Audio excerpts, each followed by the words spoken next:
નમસ્કાર દર્શક મિત્રો, મિરર ઓફ ધી વર્લ્ડ ન્યૂઝમાં આપ સૌનું હાર્દિક સ્વાગત છે। નાગરિકોને વિશ્વાસમાં લઈ તાંત્રિક વિધિનો ઢોંગ કરી ડબ્બામાં મુકાવેલ રૂપિયા ડબલ કે 3 ગણા થઈ જશે તેમ કહી નજર ચૂકવી રૂપિયા કાઢી લઈ ઠગાઈના ગુનાઓ કરતી ગેંગના 6 આરોપીઓને શોધી કાઢી રૂપિયા 8.5 લાખથી વધુ કિંમતનો મુદ્દામાલ કબજે કરી ઠગાઈના 6 ગુનાઓનો ભેદ ઉકેલતી વડોદરા શહેર ક્રાઇમ બ્રાન્ચ। તાજેતરમાં વડોદરા શહેરમાં વિશ્વાસમાં લઈને છેલ્લા 3.5 માસમાં આરોપીઓ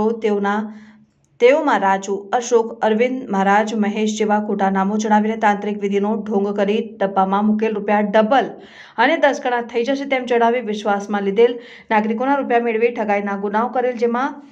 અમદાવાદ પૂર્ણના ફરિયાદી બેનને આરોપીએ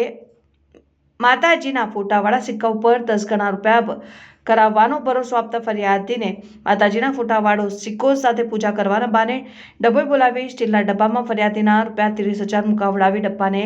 લોક મારી ડબ્બો આપી ફરિયાદીને ડબ્બો ખોલવા નહીં દઈ 2 મહિના પછી ફરિયાદી બેનને ડબ્બો ખોલી જોતા જેમાં 3 નારિયેળ નીકળેલ અને કોઈ રૂપિયા જણાઈ આવેલ નહીં। દંતેશ્વર ખાતે રહેતા ફરિયાદીને આરોપીઓએ 2 લાખના રૂપિયા 4 લાખ રૂપિયા કરવાની લાલચ આપી ફરિયાદીની પાસેથી રૂપિયા 2 લાખ રોકડા લઈને ફરિયાદીશ્રીને એક સ્ટીલનો ડબ્બો તાળું મારીને આપી જઈ ફરિયાદીએ 2 મહિના પછી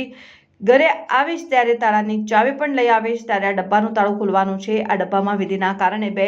લાખના 4 લાખ રૂપિયા થઈ જશે તેમ જણાવીને જતા રહીને ત્યારબાદ ફરિયાદીશ્રીએ રૂપિયાની જરૂર પડતા આરોપીઓને મોબાઈલ ફોન ઉપાડતા ન હોય ફરિયાદીએ 2 મહિના પછી ડબ્બાનું તાળું તોડી ડબ્બામાં જોતા 2 શ્રીફળ નારિયેળ અને કોઈ રૂપિયા જણાઈ આવેલ નથી અને દંતેશ્વર ખાતે રહેતા ફરિયાદી બેનને આરોપીએ રૂપિયા 850 લઈ પૂજા કરાવડાવી ત્યારબાદ બોરસદ બોલાવી ફરિયાદી પાસેથી રૂપિયા 3.5 લાખની રકમ ડબ્બામાં મુકાવડાવી ડબ્બો બંધ કરી આપતા 1 અઠવાડિયા પછી ફરિયાદી બેને ડબ્બો ખોલતા તેમાંથી 3 નારિયેળ નીકળેલ અને કોઈ રૂપિયા નીકળેલ નહીં। આમ ઠગાઈ કરીને વડોદરા શહેરના રાવપુરા, કપુરાઈવાડી, મકરપુરા પોલીસ સ્ટેશનમાં આ ગુનાઓ નોંધાયેલ છે।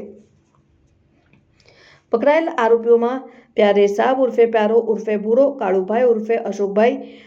ઇરફાન ઉર્ફે મહેશ મુસ્તફા, ફિરોજ ઉર્ફે લાલો ફતેહસિંહ, મકબૂલ શાહ, અબ્દુલ શાહ દિવાન, અનવરભાઈ, કરીમભાઈ ગરાસિયા।